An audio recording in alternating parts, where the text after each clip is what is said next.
അങ്ങോട്ട് പോയപ്പോ ഫ്ലൈറ്റിന് ഒരു കുഴപ്പമില്ലായിരുന്നു, നല്ല സ്മൂത്ത് ആയിട്ട് പോയത്. പക്ഷെ ഇങ്ങോട്ട് വന്നപ്പം ആ പൈലറ്റ് പുണ്ടമോൻ ഓടിച്ച് ശരിയല്ല, ഉള്ള കാര്യം പറഞ്ഞാൽ ഓടിച്ച് ശരിയല്ല. മേഘത്തിലെ കൂടെ ഒക്കെ ഇടിപ്പിച്ച് കയറ്റി പുള്ളിക്കാരൻ കൊണ്ട്. അതാണ് പ്രശ്നമായത്. പുള്ളി എന്തോ മറ്റേ ഫാമിലി പ്രോബ്ലം പറയലായിട്ട് ആത്മഹത്യ ചെയ്യാൻ നടക്കുന്ന ഏതോ പൈലറ്റ് കുണ്ണയുണ്ട്.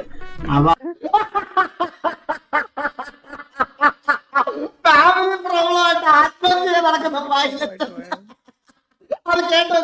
ഓടി ശരിയില്ല, മേഘത്തിലെ കൂടെ ഒക്കെ ഇടിപ്പിച്ച് കയറ്റി പുള്ളിക്കാരൻ കൊണ്ട്. അതാണ് പ്രശ്നമായത്. പുള്ളി എന്തോ മറ്റേ ഫാമിലി പ്രോബ്ലം പറയലായിട്ട് ആത്മഹത്യ ചെയ്യാൻ നടക്കുന്ന ഏതോ പൈലറ്റ് കുണ്ണയുണ്ട്.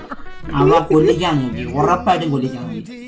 അവ അതും 1-2 പ്രാവശ്യം 3 പ്രാവശ്യം വലിയ കട്ട കൂടെ കയറ്റി.